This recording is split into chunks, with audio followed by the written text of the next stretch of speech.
Yun, good day, Largy. Yun, sundin ko lang yung ano ko ngayon sa trabaho. So kanina umaga, bago kami pumunta sa desert place,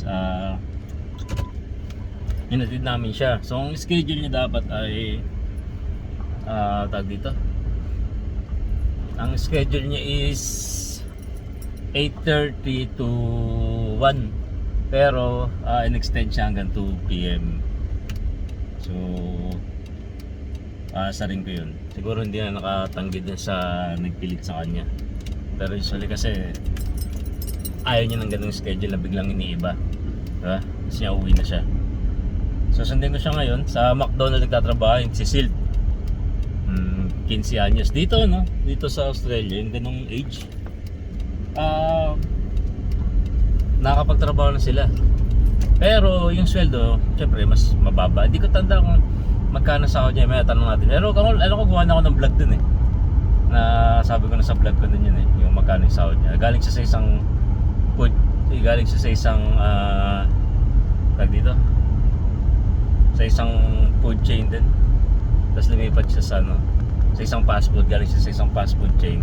Tapos lumipat siya doon kasi yun, kasama niya din yung nanay niya doon sa Macas eh. Kasama niya yung misis ko doon. So maging na sila magkasama doon. Medyo hassle nga lang kasi tawag dito, nababadrip siya kasi yung nanay niya utos din ang utos sa kanya doon sa McDonald's. Sabi nga niya, kala mo nasa bahay doon yung nanay niya, nasa McDonald's, nasa Macas sila, inutusan siya. Sabi ko naman sana ko, sumunod ka na lang, makinig ka na lang, ang nanay mo naman yun, si mami mo naman yun. Tapos sabi ko, kinausap ko din yung asawa ko na wag nasa Macas na kayo, dapat pro ka. Hindi naman niya trabaho yung inuutos mo, kaya minsan ayaw niya gawin. Hindi naman trabaho na nung anak natin yung inuutos mo, kaya ayaw na minsan niya gawin. So dapat pro ka, nandun kayo, magkatrabaho kayo. Huwag mo siyang i-treat na parang nasa bahay din. Mind your own business. Hayaan mo, gawin mo yung work mo, gawin yung work niya. Hayaan mo yung mismo manager ang mag-utos sa kanya. Yung sabi ko.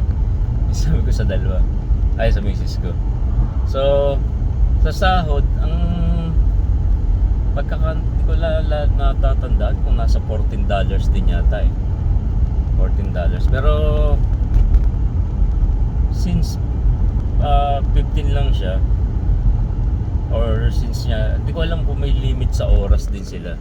Wala yata eh, kasi yung anak ko nun 16 siya nung dumating dito sa Hungry Jacks siya nagwo-work. Nakakompleto naman niya yung 1 week eh. Wala kasi siya, hindi kasi agad siya pumasok dati. Then yung anak ko naman lalaki, mga bata, yung anak ko naman lalaki, every Saturday, dapat Friday, Saturday siya naka-schedule sa Macas. Teka lang, may dadaan sa okay.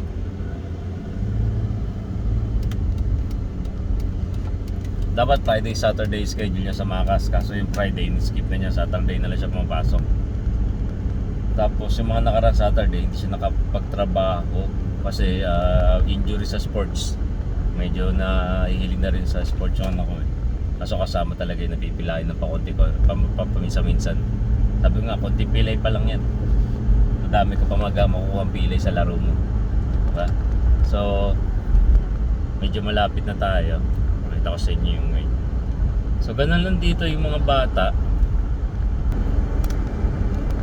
At age of 14 pwede na eh. Iba nga parang 12 pwede na sila mag-work eh, sa mga ganun. So yun nga lang, yung sahod talagang halos kalahati lang minsan ng kalimitan. Halos kalahati lang ng sinasahod ng mga nasa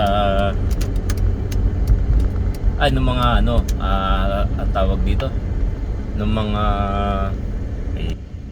halos half lang yung sinasahod nila compare sa mga legal age. Kunwari ang minimum na sinasahod dito is, hindi ko rin tanda, pero kunwari lang 29 to 30 o 25 to 30 dollars. Sila mga nasa 14 lang, 14 o 15. May tanong natin pagsakay.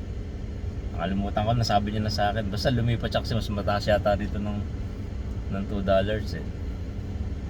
Kaso ang problema lang, kaya minsan siya tinatawag pumasok kasi yun yan, nakikita niya na pareha sila ng ginagawa nung isa.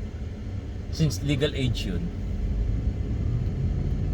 siya hindi, mas mababa siya ng sahod. Yun yung ayaw niya. So sabi ko sa kanya, anak, galingan mo ngayon, baka sa future isa ka sa makagawa ng paraan na mabago yung ganyang sistema. So ganun yung sistema kasi dito sa Australia.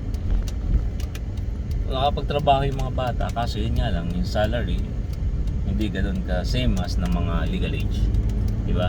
So hindi ko alam yun kung bakit ganun yung sistema nila. Sa atin nga yung OJT walang sahod minsan, di ba? Yung mga nurse, yung mga bayani na nurse natin, di ba? Sa Pilipinas, 2 years sila, 2 years back, 2 years silang nag-volunteer, walang sahod, para lang sa experience, di ba? So yun, malapit na tayo, 2:03 na, malamang labas na yan.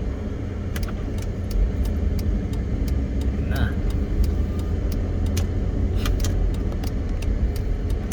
So yun yung hindi niya gusto rin, isa sa hindi niya gusto dito sa pagtatrabaho niya. Pero sabi ko, wala ka naman din gagawin at hindi naman tayo mayaman para tumigil ka lang sa bahay, eh magtrabaho ka na dito sa McDonald's, also known as Macca. So ayan o, mga bad trip ah, balasa yata to ah.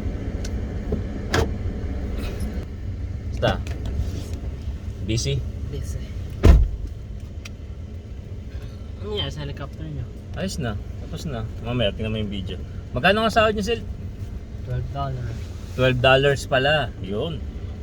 Nasa $12 din pala yung sahod niya. Kasi bata. Kasi bata, pero yung mga nasa legal age, 18 above, nasa mga nag-start sila ng parang 25 to $30, parang ganun yung sahod. So isa sa hindi niya gusto yun. Kung hindi niya gusto na magtatrabaho siya na mahaba, tapos ang sahod niya ganun lang. Sabi mo ayaw mo magpa-extend. Sino kumumbinsi sa'yo para ma-extend ka? Tita, sinong Ann? Andre. Andrea. Hindi ka naman pinilit. Tinanong lang ako. O, pumayag ka naman. O, na-extend ka nga. O, so yun, uwi na kami. Kaway-kaway, Sil. Hindi ka kita. Ayun o, para buo. Sige ba, uwi na kami. Ingat kayo lagi dyan. Keep safe. And that's it.